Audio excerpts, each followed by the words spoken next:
Ayan, good morning mga breeder. Naglilinis na dito sa kabilang manukan. Naka-umpisa na sila maglinis. Late na ako dumating. Kaya nanginintay ko pa yung farm body natin. Nandun na siya sa bahay. Nandun. Pinapayos yung gamit niya. Tapos, ayan, magluluto. Dala tayo ng hiwas pang sarasado. Pagyating kamatis at itlog. Walis-walis muna kami ng konti. Okay. Linis na kami. Ayan.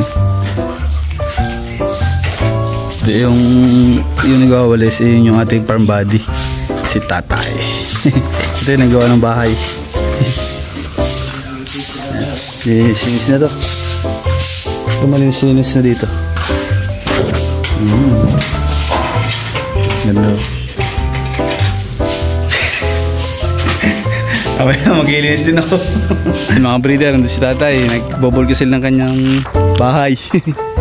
Kaway tay. Batiin nyo na yung gusto nyo batiin. Nasa Saudi na si tatay. Magiging partner dito sa manukan, kabady natin. Nagbubul kasi na siya. Tapos nagkabit tayo ng solar muna. Meron namang kuryente, kaya lang hindi pa ako nakakabili ng bukilya. Ito, nakalinya na to. Yan, kinabitan ko muna dito ng ilaw. Yan, dito sa loob isa. Hindi ko palang may kapit at kahanap ako ng alambre. Yan guys, mamaya na ulit at nagpapaluto ako doon ng sarsadong hiwas. Kakainin natin mamaya. Kami ay maglinis-linis ng konti. Kaya nang bukas gagawa ng breeding area. Tapos sa isang araw, punta kami sa AAJ, sa kay paring SP, saka kay Triple A ba yun? Basta mayroon kang pupunta isang di familiar sa akin. Gusto ni partner na doon kumuha ng materyales. Okay. Yan, guys, luto na yung ulam namin. Ano yung ulam? Itakang ulam. Hindi, ano. Sarsyado. Ulo! Naglag. Ano? Oh, quality. Ang init. Uwe. Linis na dito. Malinis na, oh. Parang ang sarap na diyang, ano, magbari kaya.